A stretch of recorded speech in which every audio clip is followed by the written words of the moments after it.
The flexible drive shaft transfers power from your trimmer's engine to the trimmer head. The ends on the cable are formed square to attach to fittings in both the clutch drum and the gear case. The most common problem with the drive shaft is wear to the square ends, which causes them to slip. If the tool is overloaded, the cable can be kinked. Replacing the drive shaft is a repair that you can do yourself, and I'm going to show you how. Hi, I'm Mark Socha.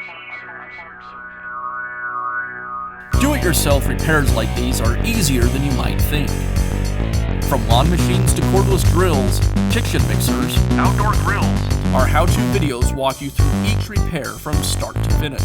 So doing it yourself means never having to do it alone. Let's get started.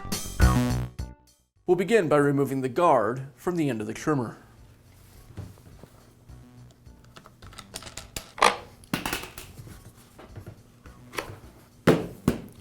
With the guard removed, now I can release the clamp screw and remove the anti-rotation screw.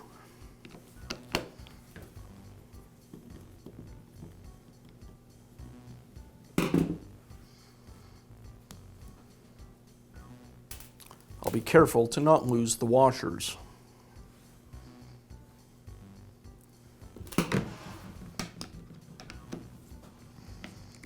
The clamp screw just needs to be loosened. With that done, now I can remove the gear housing from the shaft. Now I can remove the flexible shaft. I'll grab it with a pair of needle nose pliers and pull it away from the outer shaft.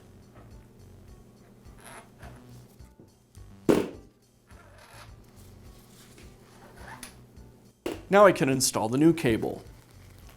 I'll uncoil the cable and apply some lubricant.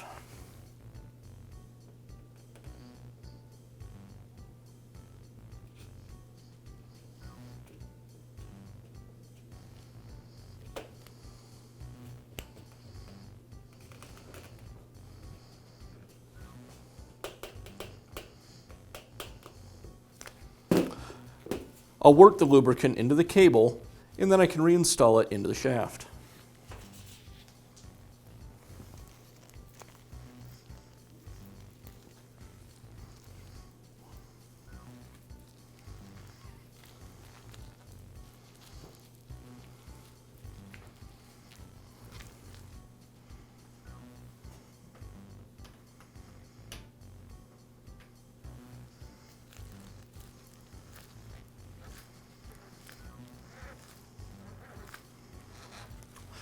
I'll leave a couple inches of the cable extending out from the shaft.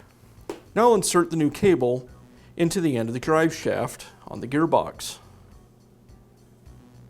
I'll push this assembly up onto the shaft, and you may need to rotate the trimmer head in order to get the cable to align with the clutch up by the motor.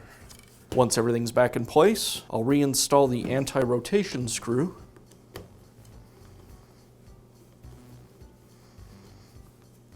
and secure the housing with the clamp.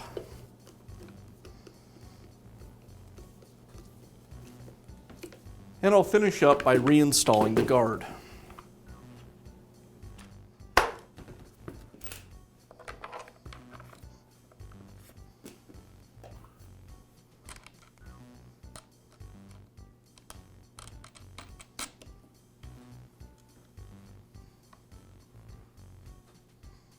And that's all it takes to install a new drive shaft in your trimmer. Be sure to check back often for new videos and expert advice. If you found this video helpful, give us a thumbs up And leave a comment.